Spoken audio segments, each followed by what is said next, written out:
On the morning of September 11th, 2001, the world changed forever. Nearly 3,000 lives lost in a matter of hours. A nation brought to its knees. And behind the horror, a single name emerged: Osama bin Laden. But who was this man? Born into one of Saudi Arabia's wealthiest families, educated, privileged, yet he chose the path of fire and blood. How did Osama bin Laden transform from an ambitious young man into the world's most wanted terrorist? The answer lies in war. In 1979, as the Soviet Union invaded Afghanistan, bin Laden found his calling. Not in business, not in diplomacy, but in jihad. He used his wealth to fund fighters, building networks that would one day evolve into Al-Qaeda. Throughout the 1990s, his shadow grew darker. From New York to East Africa to Yemen, bin Laden left a trail of destruction. The warning signs were there, but nothing prepared the world for what was coming. 8:46 am. The first plane struck the North Tower. At 9:03, a second plane hit the South Tower. America was under attack. And the mastermind sat thousands of miles away in the mountains of Afghanistan, watching his plan unfold. Bin Laden believed this was his greatest victory. A strike not just on buildings, but on the very soul of a nation. The attacks triggered a global response. Trillions of dollars spent. Wars waged across continents. Millions of lives forever altered. America vowed justice, and bin Laden became the face of evil, but for nearly a decade he vanished, a ghost haunting the world's most powerful intelligence agencies. Until one night, May 7, 2011, US Navy SEALs stormed a compound in Abbottabad. Inside, they found him, the man who had eluded capture for 10 years. With a single operation, the world's most wanted terrorist was dead, but the scars of his actions remain etched into history. Osama bin Laden is gone, but his legacy of fear reshaped our world. Airports became fortresses. Surveillance expanded. Entire nations were drawn into endless wars. He wanted to be remembered as a warrior. Instead, history remembers him as the architect of tragedy. Perhaps the true power of September 11 lies not in the destruction bin Laden caused, but in the resilience from the ashes. But in the resilience that rose from the ashes. A reminder that even in the darkest of times, humanity's strength can outshine terror. Dedicated to the memory of all lives lost on September 11, 2001, the story of Osama bin Laden does not begin with violence. It begins with wealth, privilege, and the kind of opportunities most people only dream of. Born in Riyadh, Saudi Arabia, in 1957, Osama bin Laden was the 17th child of Mohammed bin Laden, a billionaire construction magnate who built his empire through close ties with the Saudi royal family. His father's company handled huge contracts, including the expansion of holy sites in Mecca and Medina.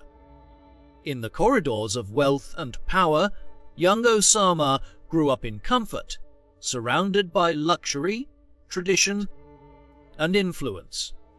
But within that privilege was a contradiction. While he inherited the riches of the modern world, his heart was drawn to an older, stricter interpretation of Islam. Teachers and mentors at his religious schools shaped his thinking. He read the works of scholars who warned against Western influence in Muslim lands, who preached that true faith required sacrifice and struggle. At an early age, he became deeply serious, intensely religious, and different from many of his siblings who pursued business and comfort. When he was only 10 years old, tragedy struck. His father died in a plane crash, leaving behind a massive fortune and dozens of children, though the inheritance was shared among them. Osama remained wealthy, his personal share estimated at tens of millions of dollars. For many, that wealth would have guaranteed a life of ease. For Osama, it became a tool, one he would later use to finance something far more dangerous than construction projects. The world around him was also changing. By the late 1970s, the Middle East was boiling with political and religious tensions. The Iranian Revolution had shaken the region. Western powers maintained a heavy presence in Muslim lands, and in 1979, the Soviet Union invaded Afghanistan, sparking one of the most brutal wars of the 20th century. For Osama, this was a turning point. He saw the invasion not just as politics or power, but as a call to arms for every Muslim. Afghanistan was thousands of miles from his home, yet he left the comfort of Saudi Arabia and traveled to Pakistan, near the Afghan border. There, he connected with fighters, Mujahideen, who were battling the Soviet army in rugged mountains and barren deserts. Osama was not just another volunteer. His money, his organizational skills, and his charisma made him stand out. He helped build roads, supply bases, and safe houses. He arranged funds from wealthy donors in the Gulf. And soon, he was not only a supporter, but also a fighter, standing alongside Afghan Mujahideen in battle. Those years in Afghanistan transformed him. For the first time, he experienced war, sacrifice, and what he believed was the glory of jihad. The Soviet Union, one of the world's two superpowers, was bleeding in the Afghan hills, and men like bin Laden felt they were making history. In his eyes, it was proof that faith and determination could defeat even the strongest armies.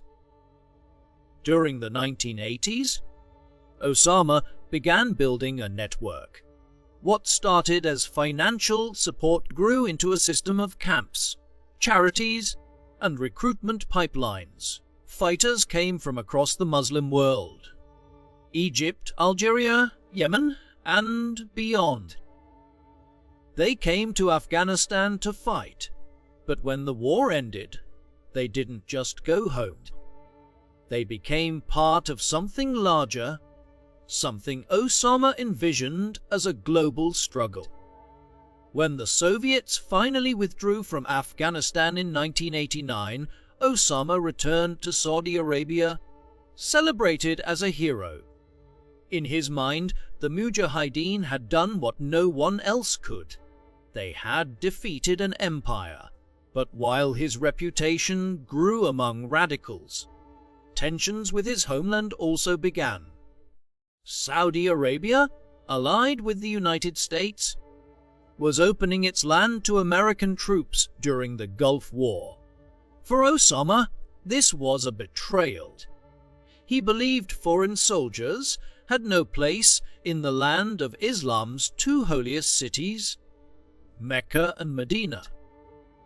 He spoke out, publicly criticizing the Saudi royal family and their dependence on the West. This criticism did not sit well with the authorities. In the early 1990s, his relationship with Saudi Arabia collapsed. He was stripped of citizenship, his assets frozen, and he was forced into exile, first to Sudan, then later back to Afghanistan. Osama became a man without a country, but with a mission burning inside him. These early years reveal the making of a radical. He had seen how faith and violence could drive political change. He had tasted the pride of defeating a superpower. And now, cut off from his homeland, wealthy, determined, and convinced that his cause was divinely ordained, Osama bin Laden began shaping an organization that would soon terrorize the world. In Sudan, he built businesses, farms, construction projects, even factories, not simply for profit, but as fronts to finance his growing movement. He gathered followers, loyal men who believed in his vision of global jihad. He spoke in quiet but powerful tones, inspiring devotion in those who listened. For them, Osama was not just a leader. He was a symbol of sacrifice, a man who had left wealth and comfort to fight for what he called the defense of Islam. And yet, behind the speeches and the planning, there was always a single thread: a deep anger toward the United States and its allies. He believed the West had humiliated Muslims for too long, propped up corrupt governments, exploited resources, and desecrated holy lands. He told his followers that the time had come not just to defend Afghanistan, not just to resist in one country, but to wage a war without borders. That vision, planted in the mountains of Afghanistan, nurtured in the deserts of Sudan, and fueled by years of resentment, would grow into Al-Qaeda. But at this stage of his life, what mattered most was the transformation. Osama bin Laden had walked away from privilege, embraced war, and built the foundations of a network unlike any the world had seen before. By the mid-1990s, he was no longer just the son of a construction tycoon. He was no longer simply a fighter in Afghanistan. He was a man with an ideology, resources, and a dangerous sense of destiny. The rise of Osama bin Laden, from the wealthy son of a Saudi billionaire to the radical leader of a growing movement, was complete, and the world would soon feel the consequences. When Osama bin Laden left Saudi Arabia behind, he was no longer just a man in exile. He was a man with a mission. In the early 1990s, he settled first in Sudan, carrying with him a small but loyal group of followers.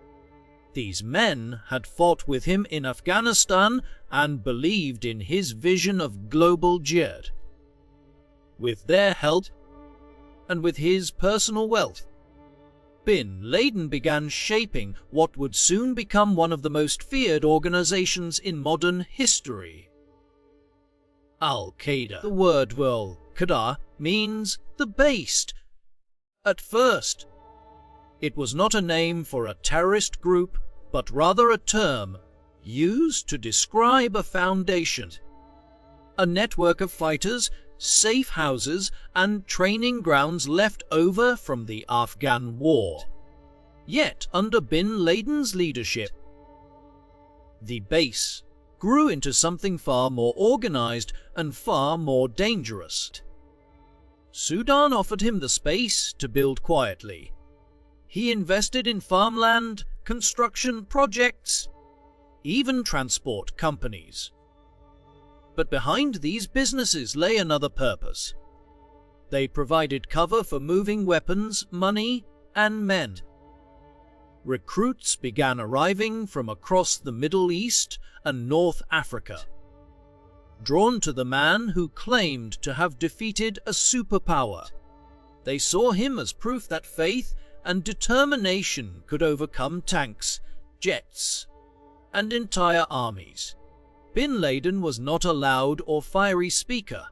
His power came from calm conviction. He spoke softly, quoting scripture, reminding his followers of their duty to fight for what he called the defense of Islam. To them, he was not just a wealthy patron. He was a leader who had sacrificed comfort for struggle. Slowly, the network expanded. Training camps were built in remote areas. Fighters were taught not just how to use rifles and explosives, but also how to think of themselves as soldiers in a global war. At the heart of Bin Laden's message was a simple but powerful idea. The Muslim world, in his eyes, was under siege. He argued that corrupt governments had betrayed their people, that Western nations exploited Muslim lands, and that the only solution was armed resistance. This narrative spread like wildfire among young men who felt powerless, angry, or alienated. For them, Bin Laden offered purpose, belonging, and a cause larger than themselves. By the mid-1990s, Al-Qaeda had begun to take shape as a true organization. It had a clear hierarchy. It had committees for military training, finances, propaganda, and religious guidance. It was not a random collection of fighters, but a structured movement. Bin Laden's vision extended beyond Afghanistan or Sudan. He spoke of a war that would stretch across continents. He wanted to unite local struggles, whether in Egypt, Chechnya, Bosnia, or Palestine, into one grand confrontation with the West. This expansion did not go unnoticed. Governments began to feel the weight of his presence. Saudi Arabia distanced itself further, pressuring Sudan to expel him. By 1996, Bin Laden returned to Afghanistan, a land once again in turmoil. The Taliban had risen to power, bringing strict religious rule, and they welcomed him as a guest. In Afghanistan's isolated mountains, Bin Laden found the perfect safe haven. It was here that Al-Qaeda transformed into a global brand of terror. Camps dotted the Afghan landscape, hidden in valleys and caves. Recruits were trained in guerrilla tactics, urban warfare, hijacking, and explosives.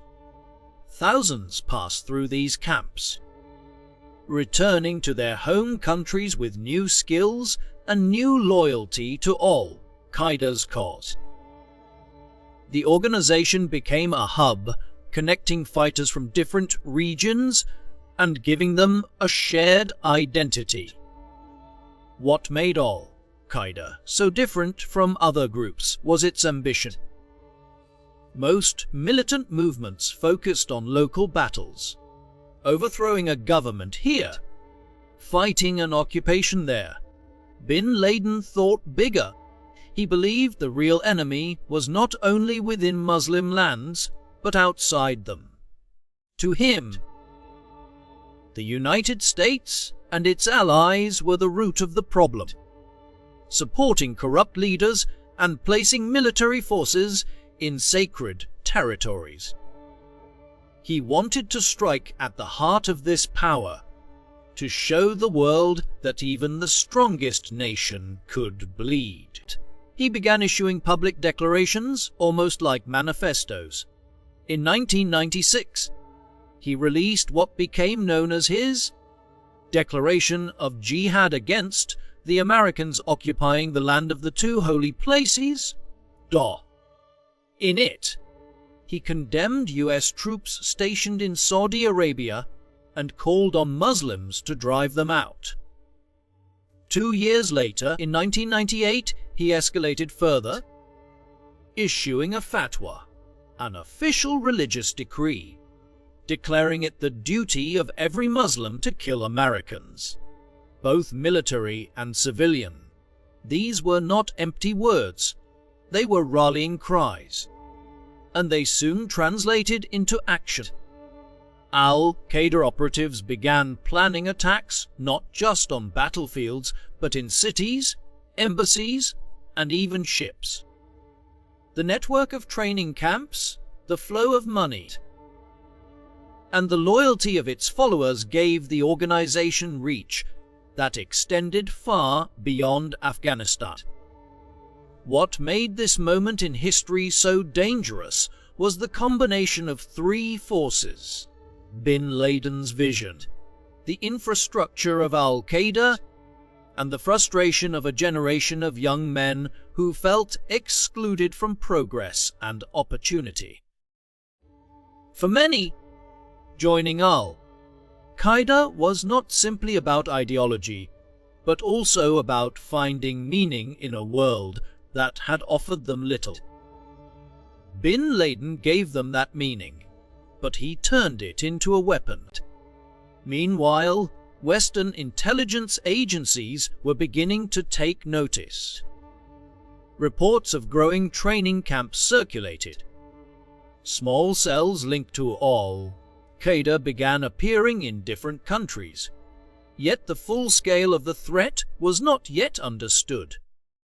To many, Bin Laden was just another extremist hiding in remote mountains. Few imagined that his network would one day pull off the deadliest terrorist attack in history. Still, the seeds had been planted. Al-Qaeda was no longer just an idea or a name. It was an organization with money, fighters, and a clear agenda.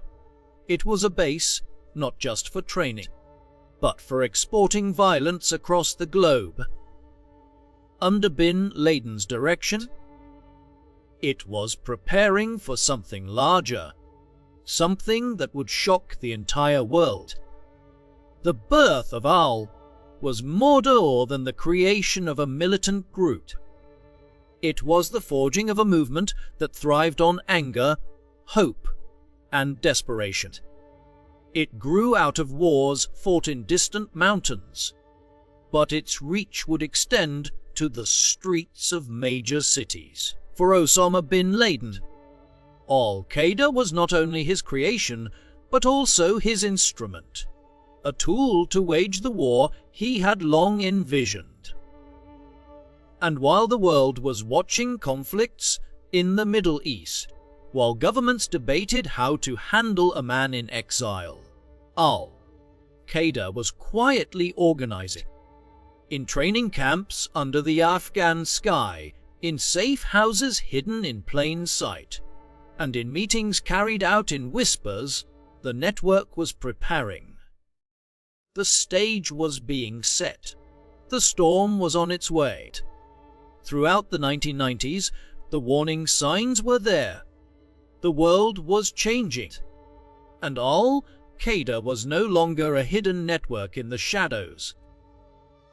Its reach was extending far beyond Afghanistan, and its attacks were becoming bolder, deadlier, and harder to ignore. Yet time and again, the world underestimated the scale of the threat, and those warnings were brushed aside until it was too late. The first sign came in 1993, just 2 years after the end of the Cold War. On February 26, a truck loaded with explosives drove into the parking garage beneath the World Trade Center in New York City. The attackers, inspired by the same radical ideology that Osama bin Laden was spreading, hoped to bring down the Twin Towers, killing thousands. The bomb detonated, creating a massive crater and killing 6 people, while injuring over 1,000 others. The towers, however, stood tall. Many in America saw it as a tragic but isolated act of violence. Few realized it was only the beginning of something much larger. Behind the scenes, bin Laden's network was watching closely. The attack showed that symbols of American power could be targeted, that even in the heart of New York, the world's most secure city, enemies could strike. And while the US repaired the damage, Al-Qaeda was already planning its next move. The following years brought escalation. In 1998, two powerful bombs exploded almost simultaneously at US embassies in Nairobi, Kenya, and Dar es Salaam, Tanzania. The blasts killed more than 200 people, most of them African civilians, and wounded thousands. The scale of the devastation was overwhelming. Hospitals overrun with casualties, buildings reduced to rubble, entire city blocks destroyed. For the first time, the world heard the name Al-Qaeda as the prime suspect. Investigations revealed links back to Osama bin Laden, and the United States officially placed him at the top of its most wanted list.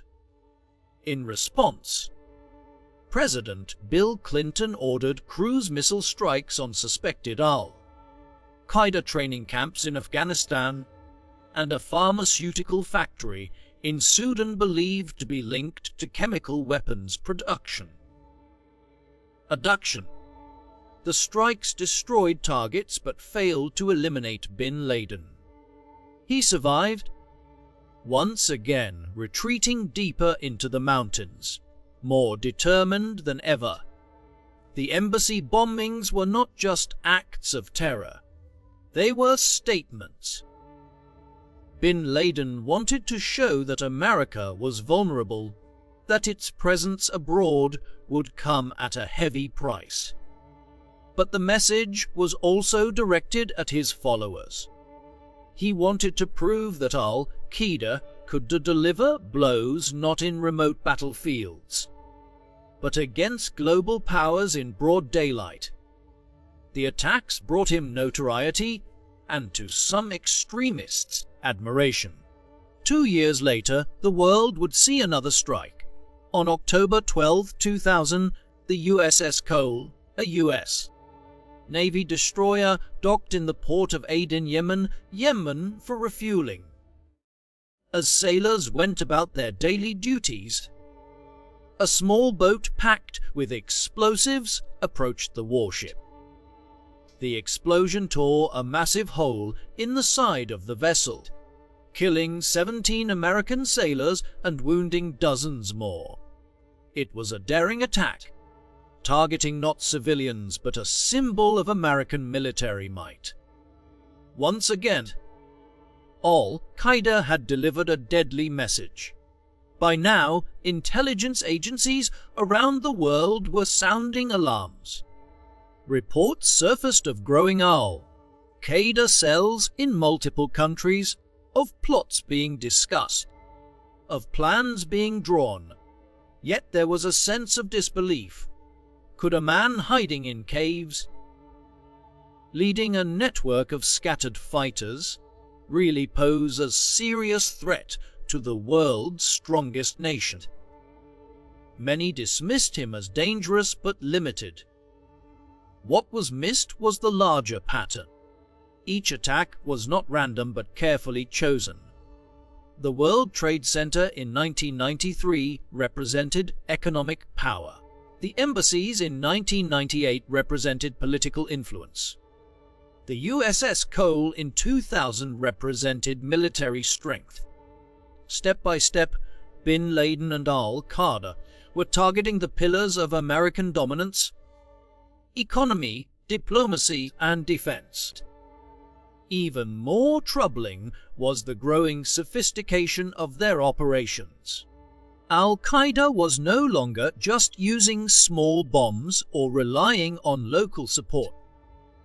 They had established global financing networks, safe houses, and intricate communication systems. They trained operatives to live undercover, blending into cities, learning languages, and planning years ahead. This was not the work of amateurs. It was the work of an organization that was evolving into a global machine of terror. The US government tried to respond. Intelligence teams tracked movements, froze assets, and increased security at certain sites. But bin Laden was always one step ahead. He shifted locations, used couriers instead of phones, and relied on loyal followers who would not betray him. His ability to evade capture only added to his legend among those who admired him. For ordinary people around the world, however, the cost of al-Qaeda's attacks was devastating. Families torn apart, children left orphaned, communities left in ruins. In Nairobi and Dar es Salaam, survivors still carry the scars, physical and emotional, of that day. In Yemen, the images of American sailors being carried from the wreckage of the USS Cole became etched into memory. These were not distant battles, these were human tragedies, unfolding in the most unexpected places. By the turn of the millennium, the pattern was undeniable. Al-Qaeda was growing more daring, more capable, and more determined to hit the United States again. The warnings were clear, the evidence mounting. And yet, despite investigations, despite strikes, despite intelligence reports, the world still underestimated what was coming. These years were the countdown to catastrophe. The ignored alarms, the underestimation of bin Laden's reach, the failure to see how far he was willing to go. All of it was leading to a single, unthinkable morning in September 2001. It was a clear, blue morning in New York City. The kind of September day that felt almost perfect, with skies so open and so bright that nothing seemed out of the ordinary. People rushed to work, children made their way to school, and airplanes lifted off from airports as they did every day. Yet beneath that normality, a carefully coordinated plot was already in motion. One that would change the course of history forever. At 8:46 a.m., American Airlines Flight 11 crashed into the North Tower of the World Trade Center. In an instant, the city's morning calm turned into horror. A fireball erupted, smoke billowed into the sky, and thousands of people inside the building found themselves trapped above the impact zone. At first, many thought it was a terrible accident, a plane gone off course, a tragic mistake. But within minutes, that illusion was shattered. At 9:03 a.m., a second plane, United Airlines Flight 175, struck the South Tower. The impact was broadcast live on television across the nation and around the world. The truth became undeniable. America was under attack. The unimaginable was unfolding in real time, and millions watched in disbelief as the twin symbols of economic power burned against the New York skyline. The attacks did not stop there. At 9:37 a.m., American Airlines Flight 77 crashed into the Pentagon, ripping through the heart of America's military command. Just minutes later, United Airlines Flight 93, hijacked and headed toward Washington, D.C., was forced down in a Pennsylvania field after passengers fought back against the hijackers. Every flight had been chosen with precision. Every target was symbolic. The World Trade Center for financial might, the Pentagon for military strength, and the intended strike on Washington, likely the White House or Capitol, for political leadership. In less than 2 hours, the world changed. The Twin Towers, once a proud marker of New York's skyline, collapsed into ash and twisted steel. First the South Tower, then the North. A grey cloud of dust and debris rolled through the city, swallowing streets, covering people, and turning morning into darkness. The collapse killed not only those trapped inside, but also firefighters, police officers, and rescue workers who had rushed into the buildings to save lives. Nearly 3,000 people from over 90 nations lost their lives that day. Americans, Britons, Indians, Pakistanis, Koreans, Africans, Arabs, and many more. The tragedy was not confined to one country, it was global in its scale. Families across the world woke up to phone calls that their loved ones would never return. For those who witnessed it, the images are unforgettable. People leaping from the burning towers, desperate to escape the flames. Survivors stumbling out of the rubble, their faces coated in ash. Firefighters marching into danger while others fled. Ordinary men and women helping strangers through the smoke. Humanity's darkest cruelty collided with its brightest courage on that day. Behind it all was Osama bin Laden and his Al-Qaeda network. The plan had been years in the making. Operatives had trained for months, learning how to fly, how to blend into American society, how to carry out their mission with deadly precision. They moved quietly, unnoticed, preparing for a strike that would exploit the very openness and freedom of the United States. Bin Laden believed the attacks would cripple America's spirit, forcing the country to withdraw from the Middle East. In his eyes, striking the heart of American power would inspire Muslims worldwide to rise up. He saw it not as terrorism, but as holy war. Yet, what he unleashed was far greater than he could have imagined. The immediate aftermath was chaos and grief. Families searched for loved ones, posting photographs on walls and in newspapers. Hospitals prepared for thousands of casualties, though many victims never made it out alive.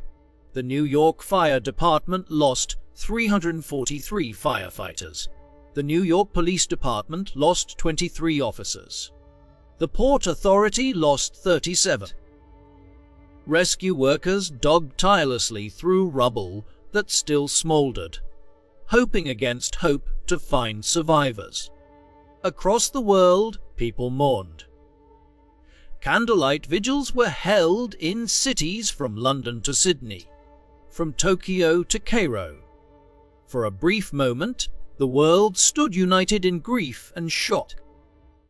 The attacks were not just on the United States, they were on the very idea of safety, of normal life. The question lingered everywhere. If this could happen in New York, if this could happen in Washington, where was truly safe? The economic cost was staggering. The financial markets closed for days, airlines grounded, and billions lost in trade. The impact rippled across global economies, shaking confidence and stability. But beyond dollars and numbers, it was the psychological blow that cut deepest. The United States, long seen as untouchable, had been struck at its core. In Washington, President George W. Bush addressed the nation, vowing that America would not bow to terror. His words, broadcast worldwide, declared a new era. The war on terror had begun. Bin Laden had sought to break America's resolve, but instead he awakened its determination. Still, the questions burned. How had this happened? How had men trained abroad managed to live in the United States, board planes, and turn them into weapons without being stopped? Investigations would later reveal failures in intelligence, lapses in coordination, and missed opportunities that could have disrupted the plot. Yet on that morning, the reality was clear. Al-Qaeda had executed one of the most devastating terrorist attacks in modern history. September 11 was more than just an attack. It was a turning point. It reshaped travel, with airports becoming zones of strict security. It reshaped governments, with intelligence agencies expanding powers to monitor threats. It reshaped wars as the US and its allies invaded Afghanistan in pursuit of bin Laden and his followers. And it reshaped the lives of millions who lost family, friends, or a sense of safety. The day left behind images that history will never forget.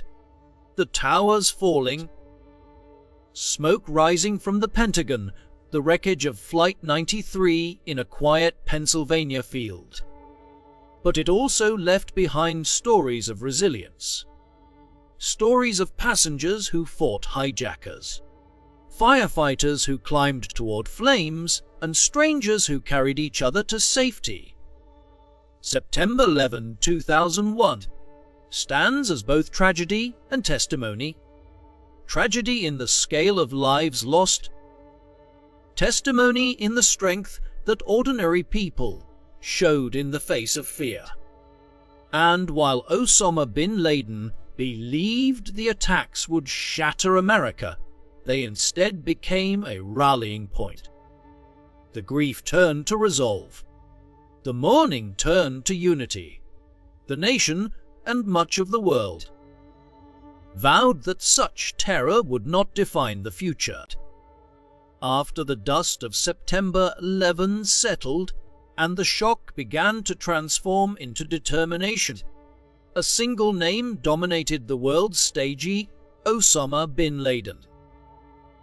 He had gone from a shadowy figure operating in the mountains of Afghanistan to the most wanted man on earth.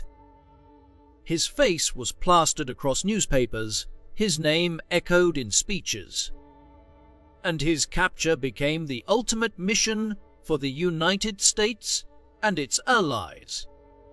But finding him would not be easy.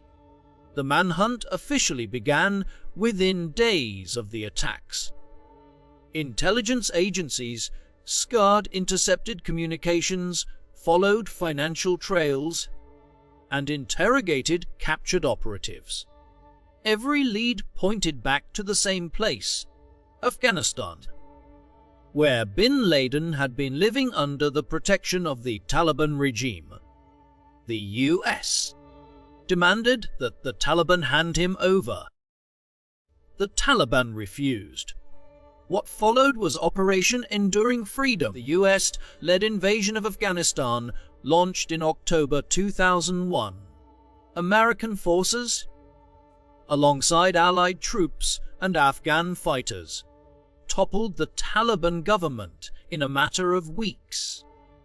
Training camps were destroyed, and all Qaeda operatives were captured or killed. Yet bin Laden was nowhere to be found. He had slipped away, leaving behind only whispers and traces. Some claimed he had escaped into the rugged Tora Bora Mountains, near the Pakistan border.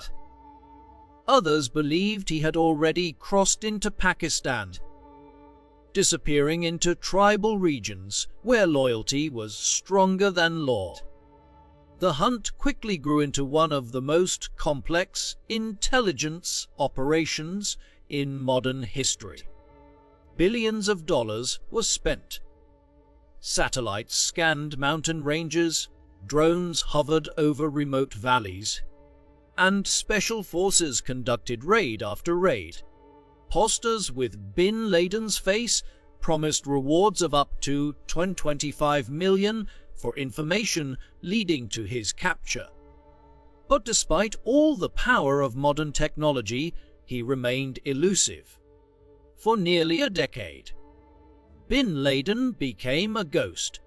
He released occasional video and audio messages mocking the West, praising attacks carried out by his followers and urging Muslims to rise against America and its allies.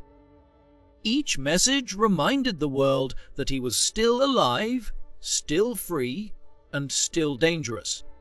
His words inspired terrorist attacks across continents, from Madrid in 2004 to London in 2005, proving that even in hiding, his influence reached far.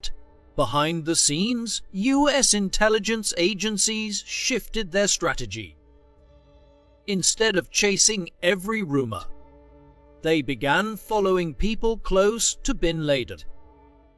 The focus turned to couriers, trusted men who carried his messages and supplies. It was through these couriers that a vital lead finally emerged.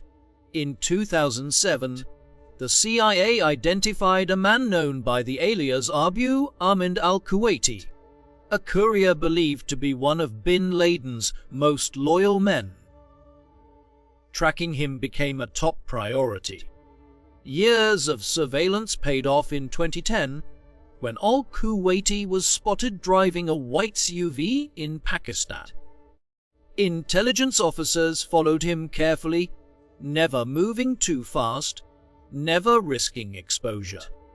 His movements eventually led them to an unusual compound in the city of Abbottabad, not far from Pakistan's capital, Islamabad. The compound stood out immediately.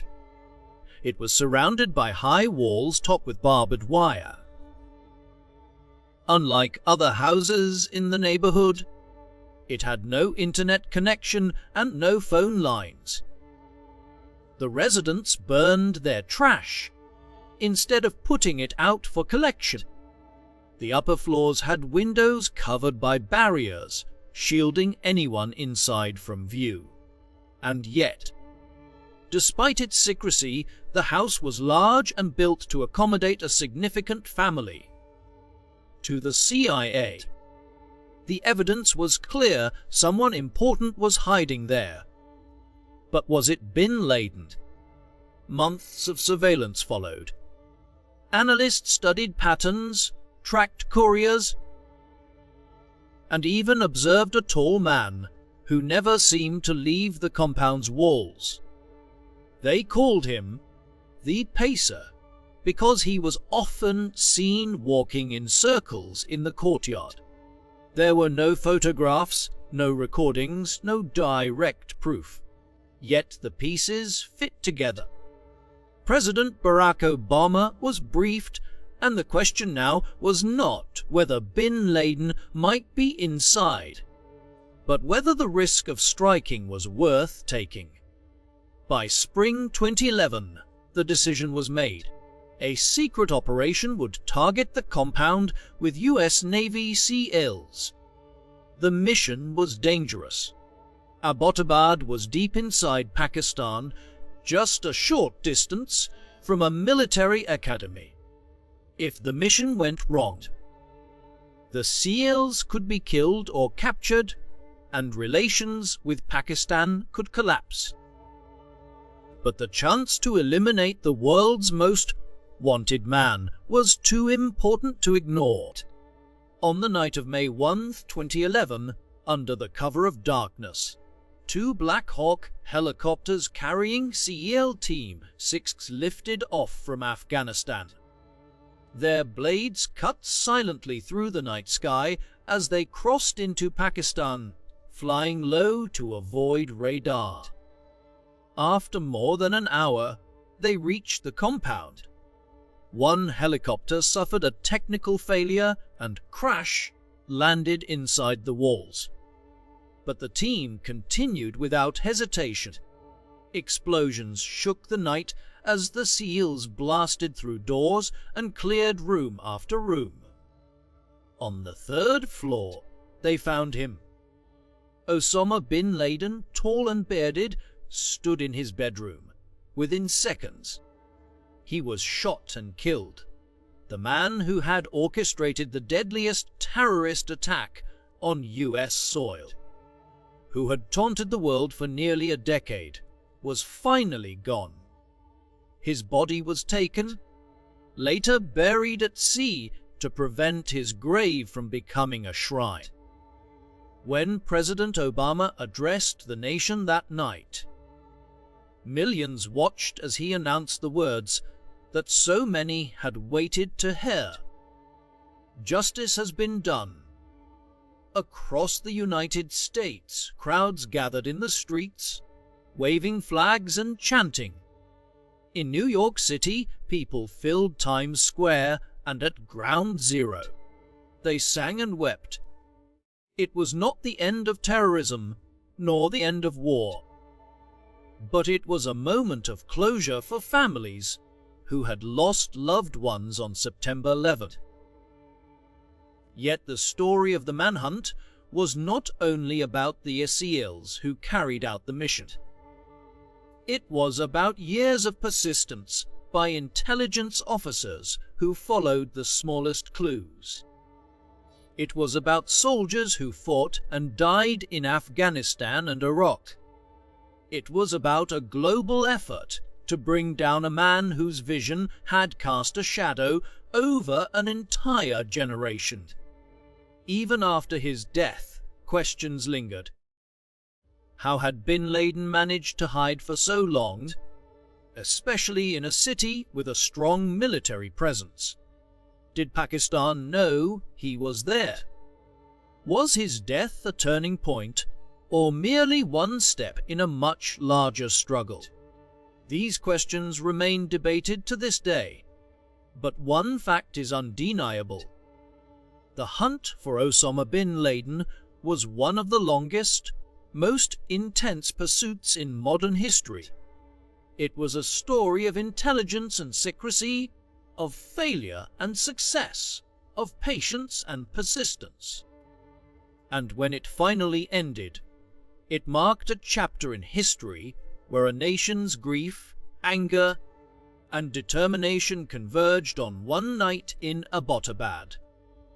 The man who had once seemed untouchable, hiding in caves, sending messages across continents, had been found in an ordinary-looking house, brought down not by chance, but by the relentless will of those who refuse to forget. Behind the scenes, US intelligence agencies shifted their strategy. Instead of chasing every rumor, they began following people close to bin Laden. The focus turned to couriers, trusted men who carried his messages and supplies. It was through these couriers that a vital lead finally emerged. In 2007, the CIA identified a known by the alias Abu Omid al-Kuwaiti, a courier believed to be one of bin Laden's most loyal men. Tracking him became a top priority.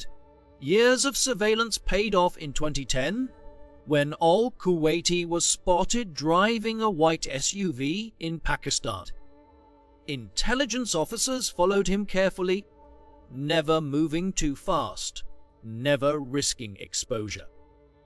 His movements eventually led them to an unusual compound in the city of Abbottabad, not far from Pakistan's capital, Islamabad. The compound stood out immediately. It was surrounded by high walls topped with barbed wire. Unlike other houses in the neighborhood, it had no internet connection and no phone lines. The residents burned their trash instead of putting it out for collection. The upper floors had windows covered by barriers shielding anyone inside from view. And yet, despite its secrecy, the house was large and built to accommodate a significant family. To the CIA, the evidence was clear someone important was hiding there. But was it bin Laden? Months of surveillance followed.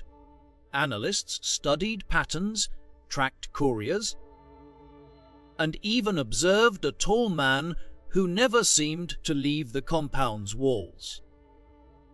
They called him the Pacer, because he was often seen walking in circles in the courtyard. There were no photographs, no recordings, no direct proof. Yet the pieces fit together. President Barack Obama was briefed, and the question now was not whether Laden might be inside, but whether the risk of striking was worth taking. When Osama bin Laden was killed in Abbottabad in 2011, many believed the world had turned a page. Crowds celebrated, leaders declared victory, and for a brief moment, there was a sense that a dark chapter had finally closed. But the truth is more complicated. His death did not end the story. It merely marked the beginning of a new one. The shadow of bin Laden continues to stretch across the world, shaping global security, politics, and even the way people live their daily lives. The most immediate legacy of bin Laden was the so-called war on terror, a phrase that defined an era. Launched in the wake of September 11, this campaign spanned continents. The United States and its allies poured resources into counter-terrorism operations, fighting not only Al-Qaeda, but also the many groups that drew inspiration from it. Countries strengthened their borders, created new intelligence sharing systems, and passed sweeping laws aimed at preventing future attacks. Airports became fortified spaces where even the smallest bottle of liquid could raise suspicion. Surveillance increased, and security became a constant presence in everyday life. Yet, despite these efforts, terrorism did not disappear. Instead, it evolved. Al-Qaeda may have lost its leader, but it adapted by decentralizing. Branches emerged across the Middle East, Africa, and South Asia. Groups in Yemen, Somalia, and North Africa pledged loyalty to bin Laden's vision, carrying out bombings, kidnappings, and shootings. They thrived on chaos, often exploiting weak governments and war-torn regions to spread their influence. The ideology that bin Laden championed proved harder to kill than the man himself. In the years after his death, an even more brutal organization rose from the ruins of war: ISIS, the so-called Islamic State.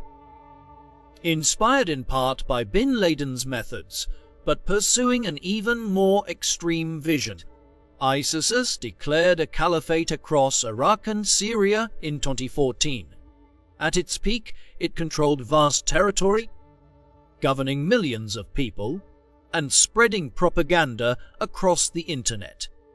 Its slick videos, violent attacks, and calls for lone wolf terrorism brought a new wave of fear, particularly in Europe and North America.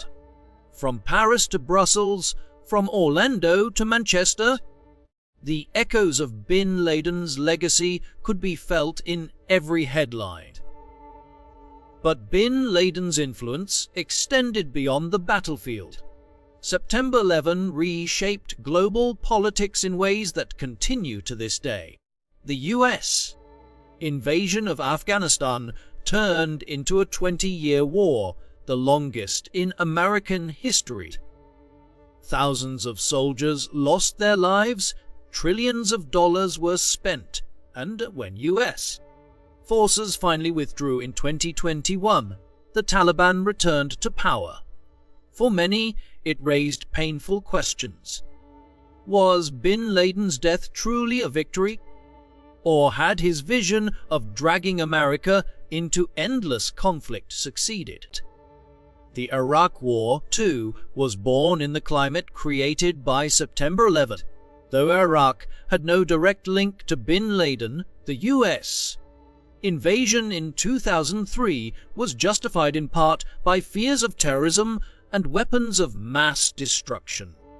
The war destabilized the region, cost countless lives, and created the conditions that later allowed ISIS to rise. In this way, bin Laden's actions indirectly reshaped the Middle East, redrawing alliances, fueling sectarian conflict, and altering the course of nations. On a global scale, bin Laden also changed how societies understood security and freedom.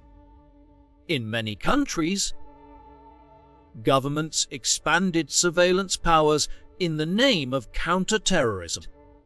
Intelligence agencies monitored phone calls, tracked online activities, and built vast databases of personal information. For some, these measures were necessary to prevent another tragedy. For others, they raised concerns about privacy and civil liberties. This tension between security and freedom remains one of the defining debates of the post-bin Laden era. For ordinary people, the impact was deeply personal. Millions who lived through September 11 carry memories that never fade, the images of the towers falling, the fear of traveling, the suspicion that lingered in airports and public spaces. Children who were not even born at the time grew up in a world defined by it, where the phrase, "since 9/11," explained everything from long security lines to military interventions. The attacks created a shared memory that spans generations and borders, reminding us how one day can alter the fabric of history. And yet, perhaps the most haunting part of bin Laden's legacy is how his story continues to inspire some even today. To extremists, he became a symbol of defiance against the West, a martyr whose life and death are used in recruitment videos and online forums. To others, he remains the face of terror, a reminder of how fragile safety can be. His image is frozen in time, never aging, never fading, an icon of fear that still stirs emotion 2 decades later. But there is another side to this story. Out of the tragedy he unleashed, countless stories of resilience emerged. In New York, the 9/11 Memorial and Museum stand not only as reminders of loss, but also as symbols of unity and recovery. Families who lost loved ones created foundations and charities, turning grief into action. Communities came together to bridge divides, to push back against hatred, and to prove that the world could respond with strength and compassion. The killing of bin Laden in 2011 was a turning point, but it was not an ending. Terrorism remains a global challenge, and the networks he inspired continue to adapt. But his death marked something vital, proof that no matter how long it takes, justice can be carried out. It showed that persistence, patience, and cooperation among nations could succeed against even the most elusive enemy. Looking back now, more than 2 decades after September 11, the question is not just about bin Laden himself. The deeper question is what the world learned from him. Did his actions expose vulnerabilities that made nations stronger? Did his war on the West force societies to reconsider how freedom and security balance? Or did his strategy of sowing endless conflict succeed in ways we still struggle to fully measure? The answers are complex, but one truth is clear. Osama bin Laden changed the course of modern history. His choices redrew maps, redirected policies, and reshaped the daily lives of billions. But while his name may always be associated with destruction, his legacy is also marked by resilience. Because in the face of terror, people chose not only to mourn but to rebuild. Not only to fear but to fight back. Not only to remember the darkness but to search for light. In the end, the true measure of his legacy is not just the destruction he left behind, but the way humanity responded. From the ashes of towers, from the streets of Kabul and Baghdad, from cities scarred by violence, people carried forward with determination. His vision was one of division and fear, but the world's story is still being written by those who refuse to let that vision define the future.